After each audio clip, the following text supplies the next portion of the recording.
자, 이번 시간에는 약염기와 강산의 적정 곡선을 공부하겠습니다. 자, 이렇게 제목만 보면은 또 새로운 유형의 적정 곡선이냐 이렇게 생각을 할 수가 있는데요. 사실 이 약염기의 적정 곡선은 앞에서 우리가 공부한 약산의 적정 곡선만 잘 이해를 한다면 아주 쉽게 그냥 보너스로다가 덤으로 이해를 할 수가 있습니다. 자, 뭐가 중요하냐면 바로 이 약염기와 강산의 적정 곡선의 패턴을 기억을 하고 이해를 하고 또 적용할 수 있는 거, 그게 중요한 겁니다. 구체적인 pH의 계산은 전부 다 앞에서 공부한 약산의 적정 곡선하고 똑같아요. 자, 요거를 보기 전에 우리가 간단한 내용을 하나 더 보겠습니다. 뭐냐면은 강염기에 강산을 적정할 때 어떤 적정 곡선을 나타낼까, 그거예요. 우리가 강산에다가 강염기를 적정하는 거는 공부했었죠. HCl에다가 NaOH를 가면은 맨 처음 pH가 낮다가 수직으로 상승하고 다시 완만해집니다. 자, 지금은 반대예요. 강염기 NaOH에다가 강산 HCl을 적정할 때 pH가 어떻게 변하느냐? 이것도 당연히 반대 패턴을 보이겠죠? 맨 처음에는 강염기 용액이니까 pH가 한 13 정도 되고 굉장히 큽니다. 그러다가 당량점 근처에 도달할 때까지는 완만하죠. 그러다가 당량점 근처에서는 급격히 수직으로 떨어집니다. 그리고 나서 그 다음에는 이제 다시 완만한 이런 곡선을 나타내겠죠. 이거랑 정반대 패턴이죠. 자, 왜 이걸 공부하냐면은 이따가 약염기의 적정 곡선에서도 당량점 이후에서는 이렇게 강염기의 강산을 적정하는 곡선하고 똑같이 일치가 되거든요. 자, 그러면은 약염기와 강산의 적정 곡선 한번 보겠습니다. 상황이 어때요? 간단하죠? 약염기입니다. 약염기는 암모니아가 가장 대표적인 물질이겠죠. 암모니아가 있고, 그 다음에 여기다가 강산을 적정을 해요. HCl입니다. 암모니아는 0.1 몰롱도고 50ml가 있어요. 그리고 HCl은 역시 0.1 몰롱도입니다. 자, 우리가 지금 구하려고 하는 적정 곡선은 뭐예요? 가한 HCl의 부피가 X축이 되는 거죠. 그리고 실시간으로 측정하는 pH가 Y축이 됩니다. 그럼 당연히 암모니아에다가 염산을 가하는 거니까 이제 언젠가는 pH가 뚝 떨어지겠죠.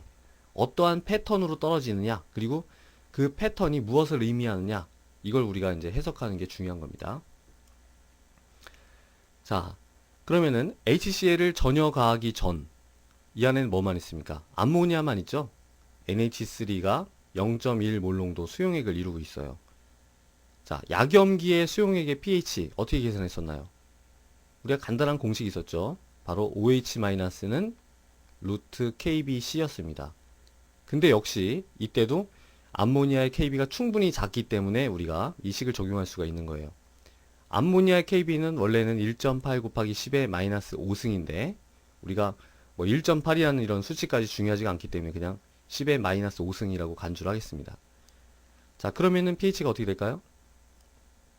10의 마이너스 5승에다가 0.1이니까 10의 마이너스 6승이 되죠? 얘는 10의 마이너스 3승이고 얘가 10의 마이너스 3승이니까 pH는 11이 되겠죠. 11. 그래서 순수한 0.1 몰롱도 암모니아 수용액의 pH는 11입니다. 여기서부터 이제 적정 곡선이 시작이 되는 거예요. 자, 이제 여기다가 HCl을 똑똑 떨어뜨리는데 HCl이 물에 탁 들어왔다. 그럼 어떤 일이 일어날까요? 순식간에. 일단 H+랑 Cl-로 해리가 됩니다. 그리고 이 Cl-는 물에 들어가서 아무런 산염기적 거동을 안 해요. 우리가 신경 쓸 필요가 없고 그냥 무시를 하겠습니다. 자, 그러면은 여기 들어온 이 H+가 암모니아랑 서로 이렇게 마주 보면서 평화로운 시간을 같이 보낼 수 있을까요? 절대로 그렇지가 않죠. 이 H+는 어떤 성격을 가진 물질이에요? H+는 사실은 H3O+라고 생각을 해도 됩니다. H3O+라는 것은 물에다가 H+를 붙여놓은 상태죠. 물에다가 H+를 붙여놓은 상태예요. 자, 물이 H+를 좋아했었나요? 아주 싫어했었죠. 물은 아주 약한 염기입니다. H+를 싫어해요. 근데 어거지로 지금 H+를 붙여놓은 상태예요. 그럼 얘는 어떤 성격을 가질까요? 그렇죠. 어떻게 하면 이 H+를 다른 물질한테 떠넘길 수 있을까? 그렇게 그냥 혈안이 돼 있는 그런 물질입니다. 자, 그래서 H+가 물에 탁 들어와 보니까, 주위를 둘러보니까 자기를 떠넘길 수 있는 그런 물질이 두 가지가 있네요. 하나는 물, 주위에 꽉 차 있는 물, 또 하나는 암모니아입니다. 자, 여러분들이 H 플러스의 입장이라면요, 어디에 가서 붙겠어요? 그쵸? 당연히 암모니아입니다. 당연히. 왜 그런가요? 물은 여러분들을 싫어해요. 예. 전혀 반기질 않습니다. 가봤자 천대당해요. 왜 그래요? H2O는 아주 약한 염기입니다. H 플러스를 안 좋아하죠. 반면에 암모니아는 어떤가요? 암모니아에는 여기 따뜻한 비공유 전자 쌍이 있죠. 물론 이제 약염기이기 때문에 H 플러스를 뭐 엄청나게 강하게 좋아한다든가 뭐 환영 잔치를 해주고 이런 건 아니지만은 약염기이기 때문에 O는 H 플러스를 그냥 순순히 받아줍니다. 잘 받아줘요. 자, 그럼 어떤 일이 생길까요? 여기 있는 H 플러스가 순식간에 암모니아에 척 달라붙어 가지고 암모니아는 약간 줄어들고, 그죠? 약간 줄어들고 뭐가 대신 생길까요? 암모늄 이온이 생기게 되는 거죠. 자, 뭡니까? 산과 그 짝염기가 같이 공존하고 있는 거죠. 예, 산과 그 짝염기가 공존하고 있다. 뭡니까? 바로 완충용액이죠. 예. 자, 산과 그 짝염기가 아니라 염기랑 그 짝산 아니냐? 어차피 똑같은 겁니다. 염기랑 그 짝산으로 생각을 하든 아니면 산과 그 짝염기로 생각을 하든 어차피 상대적일 뿐이에요. 자, 그럼 이럴 때 pH는 어떻게 계산했었나요? 당연히 우리가 늘 해오던 대로 핸더슨 하셀바크식으로 계산하면 되죠. pH는 pKa 플러스 로그 산 뭡니까? NH4 플러스 농도분의 NH3 농도 이렇게 되는 거죠. 자, 여기서 pK는 뭔가요? 산의 pK죠. 예, 암모늄 이온의 pK입니다. 자, 암모늄 이온의 pK는 직접적으로 주어져 있지 않은데 어떻게 구할 수 있어요? 여기서부터 구할 수가 있죠. 암모니아의 kb가 10의 5승이니까 암모늄 이온의 k는 10의 9승입니다. 곱해서 kw가 나오니까. 그러면 당연히 pK는 9가 되는 거죠. 그래서 pK는 9고요. 자, 그 다음에 늘 하던 대로 이 핸더슨 하셀바크식에서는 뭐가 중요해요? 농도의 비율이 중요한 거죠. 각각의 농도가 중요한 게 아닙니다. 농도의 비율이 중요하고요. 어차피 같은 용기 안에 산과 그 짝염기가 들어있기 때문에 농도의 비율은 얘네들의 개수의 비율이에요. 부피는 똑같기 때문에. 자, 그래서 우리가 늘 해오던 대로 어떻게 했었습니까? 적정 곡선의 pH를 계산할 때는 구체적인 농도를 신경 쓰는 게 아니라 그냥 얘네들을 개수로 간주했었죠. 예. 뭐가 100개 있다, 뭐가 50개 있다 이렇게 간주를 했었고 이번 경우에도요. 암모니아가 맨 처음에 50개 있다 이렇게 가정을 하겠습니다. 50ml이기 때문에. 자, 그럼 이제 여기다가 HCl을 하나하나 떨어뜨릴 때 어떻게 pH를 나타내게 되는지 한번 하나하나 보죠. 지금 여기에 H 플러스가 10개가 들어왔어요. H 플러스가 10개가 딱 들어왔습니다. 그러면 어떤 일이 일어날까요? 얘가 여기에 다 달라붙죠. 그러면은 암모니아는 몇 개가 돼요? 50개 중에 10개가 붙어서 암모늄 이온이 되니까 얘는 40개가 되고 암모늄 이온이 NH4 플러스가 10개가 만들어진 채로 평형에 도달을 합니다. 자, 그럼 그때 pH는 어떻게 구해요? 그대로 집어넣으면 되는 거죠. 얘가 1, 얘를 4 이렇게 집어넣으면 됩니다. 자, pH는 9보다 조금 더 크겠죠. 로그 4니까 한 0.6 정도 되고 9보다 약간 큰 요 점에 찍히는 거 우리가 확인할 수가 있어요. 자, H 플러스를 계속 가합니다. H 플러스를 20개를 가했다. 그럼 어떻게 될까요? 얘가 20개가 생기고 얘는 30개가 남죠. 그러면은 역시 똑같이 2분의 3 이렇게 하면 돼요. 계산해보면은 한 요쯤 나오겠죠. 자, 25ml를 넣었다. 그럼 어떤 일이 생길까요? 그러니까 전체 암모니아가 맨 처음에 50개가 있었는데 H 플러스를 25개를 넣어준 거예요. 그러면은 25개는 반응해서 암모늄 이온이 되니까 암모니아 25개 남고 암모늄 이온 역시 25개 남은 상태로 평형에 도달합니다. 뭐예요? 산과 그 짝염기가 1대1로 존재하는 순간이죠. 뭡니까? 로그 1이 되고 pH는 바로 pKa가 되는 거예요. 우리가 그 전부터 계속 엄청나게 많이 했던 거죠. 산과 그 짝염기의 농도 비율이 1대1일 때 그때 pH는 바로 그 산의 pKa다 이겁니다. 그리고 그때는 적정 곡선이 어떤 특징을 가졌었나요? 가장 평평했었죠. 예, 가장 평평합니다. 여기서도 보면 얘가 변곡점이고 제일 평평한 걸 우리가 확인할 수가 있어요. 자, 여기에 이제 계속 H+를 가한다. 그럼 어떻게 됩니까? 이제 만약에 30만큼의 30개의 H+를 가했으면 얘가 30개가 생기고 얘는 20개가 남는 거예요. 그럼 그때 pH는 3분의 2가 되고 요거랑 굉장히 대칭적이죠. 예, 완전히 대칭적입니다. 그 다음에 또 H+를 40개를 가했다. 그럼 이제 얘가 10개가 남고 얘가 40개가 생기고 또 아까는 1분의 4였는데 이제 4분의 1이 돼가지고 pH가 요로 떨어지는 거죠. 자, 이런 식으로 계속 우리가 원하기만 하면 어떠한 비율로 산이나 그 짝염기가 섞여 있을 때도 pH를 다 계산할 수 있어요. 이거는 약산의 적정 곡선에서 늘 하던 아주 루틴한 거죠. 자, 그럼 이제 NH3가 50개가 맨 처음에 있었는데 거기에다가 H+ 50개를 가하면 어떤 일이 일어날까요? 여기 들어있는 애랑 가해준 H+가 개수가 똑같은 거잖아요. 바로 당량점입니다. 그럼 그 안에서는 더 이상 암모니아가 남아 있을까요?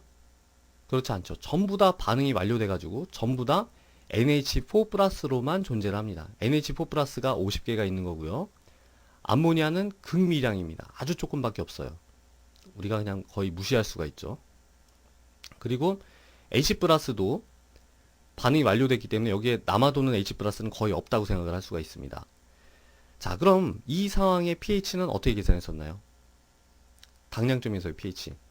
지금 얘는 뭐예요? 암모늄이니까 약산이죠. 약산 용액입니다. 그냥 단순히. 당연히 pH는 7보다 작겠죠.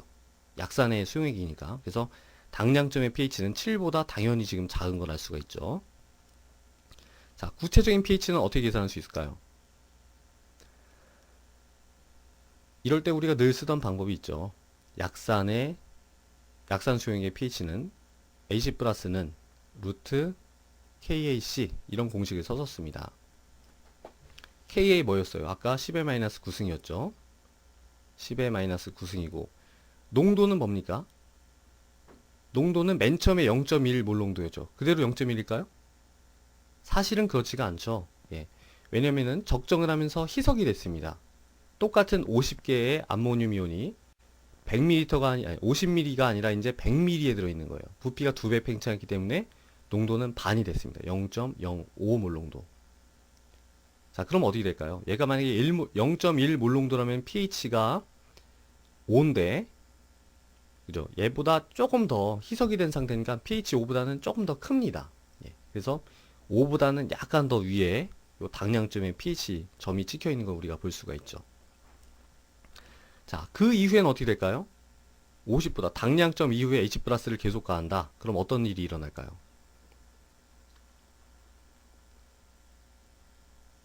H+가 계속 더 들어와요. 예를 들어서 10개가 더 들어왔다. 그럼 어떻게 됩니까? 얘도 산이고 얘도 산이지만 얘는 아주 약한 산이죠. 얘에 비하면. 예. 이렇게 강한 산 앞에서 이렇게 약한 산이 감히 나 산이에요 이렇게 얘기할 수 있을까요? 전혀 그럴 수 없는 거죠. 그냥 찌그러져 있을 수밖에 없는 겁니다. 사실 H+랑 NH4+가 공존할 때는 얘는 아무런 일도 못해요. 아무런 일도 못하고 그냥 없다고 생각을 하면 됩니다. 결국 뭐예요? 우리가 아까 잠깐 봤던 강염기의 강산을 적정했을 때의 적정 곡선하고 똑같은 거죠. 예, 똑같습니다. 우리가 약산의 적정 곡선에서도 당량점 이후에서는 결국 강산과 강염기의 적정 곡선하고 똑같았었죠. 이번에도 마찬가지예요. 약염기랑 강산의 적정 곡선에서 당량점 이후의 적정 곡선은요. 강염기와 강산의 적정 곡선하고 똑같습니다. NH4+가 아무 노릇도 못하니까. 자, 그래서 전체적으로 이런 식의 적정 곡선을 보는 걸 알 수가 있죠. 자, 간단하게 전체적으로 한번 정리해 보겠습니다. 자, 순수한 암모니아만 있을 때 pH는 약염기 수용이니까 한 10일 정도 됐었죠. 그리고 요때 pH는 뭘로 계산했었죠? 요때는 OH-는 루트 KBC 이런 공식을 사용했었습니다. 그리고 요때는 암모니아만 있는 거예요. 자, 거기다가 HCl을 계속 가하면 어떻게 됩니까? 암모니아랑 암모늄 이온이 같이 공존을 하게 되죠. 요 구간에서는 같이 공존을 하게 되고 이때는 pH를 어떻게 계산했었어요? 핸더슨 하셀바크식으로 계산했었습니다. 그리고 언제 가장 평평해요?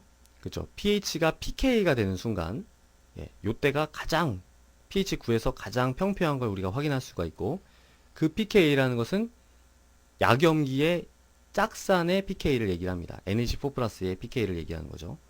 자, 여기다가 H 플러스를 계속 가하면은 이제 점점 더 가파르게 떨어지다가요, 당량점에 도달하죠. 자, 당량점에서는 이 안에 뭐만 있는 셈입니까? 그쵸. 당량점에서는 전부 다 반응이 완료되고 NH4 플러스만 있는 셈이에요. 자, NH4 플러스는 약산이잖아요. 약산 수용액의 pH는 우리가 어떻게 계산했었습니까? H 플러스는 루트 KAC 이런 공식으로 계산했었죠. 그래서 pH가 7보다 더 작다. 이걸 우리가 확인할 수 있었고요. 그 다음에는 뭡니까?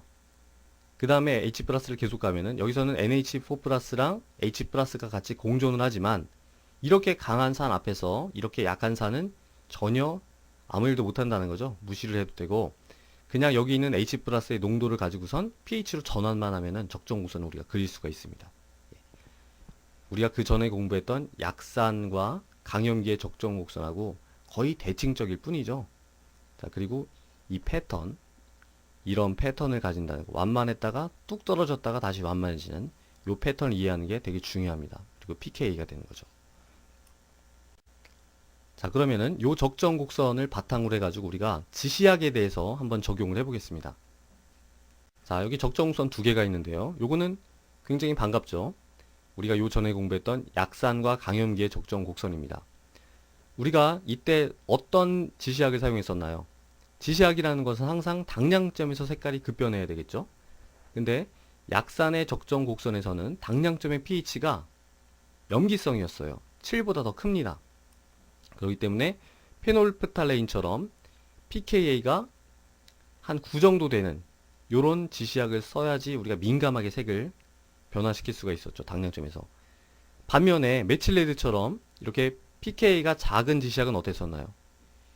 NaOH를 가하면서 여기서부터 여기까지 색깔이 계속 찔끔찔끔 계속 변하는 거예요. 아무 지시약으로서의 쓸모가 없는 그런 지시약입니다. 이 상황에서는. 자, 지금 우리가 보는 거는 우리가 방금 공부했던 약염기에다가 강산을 적정할 때 어떤 지시약을 쓸 것인가 이거예요. 자, 약염기의 적정 곡선에서는요, 상황이 반대입니다. 자, 메틸레드를 보세요. 약염기의 적정 곡선에서 당량점의 pH가 얼마입니까? 이 당량점에서는 암모늄 이온밖에 없는 상태죠. 그러니까 약산 수용액이고요. pH가 7보다 작습니다. 메틸레드는 한 pH 5 정도에서 변색을 하죠. 지금 이 그림에서 우리가 볼 수 있듯이 당량점 바로 직전까지도 색깔이 계속 노랗다가 당량점에 도달하는 순간 한 방울에 의해서 순식간에 빨간색으로 싹 변하죠. 메틸레드는. 그렇기 때문에 아주 이상적인 지시약이라고 생각을 할 수가 있죠. 반면에 페놀프탈레인은 어떤가요? 페놀프탈레인은 여기서는 아주 좋은 지시약이지만 여기서는 어떨까요? 맨 처음에 암모니아 용해에선 염기성이니까 분홍색입니다. 근데 HCl을 가하면서 가하는 동안 내내 색깔이 조금씩 투명해지는 거예요. 예. 정작 당량점에 도달하기 전에 이미 투명해집니다. 당량점에서는 색깔이 안 변하는 거예요. 그러니까 지시약으로서 아무 기능을 못하는 거죠. 여기서는. 예. 그래서 약염기와 강산의 적정 곡선에서는 당량점에서 색깔이 변하는 지시약인 이 메틸레드 같이 pKa가 한 5 정도 되는 요런 지시약이 가장 이상적인 지시약이라고 볼 수가 있는 겁니다. 우리가 그 전에 공부했던 약산의 적정 곡선과 굉장히 대칭적인 상황이 되는 거죠. 자, 그래서 요런 내용들을 바탕으로 해서 몇 가지 문제를 풀어 보겠습니다.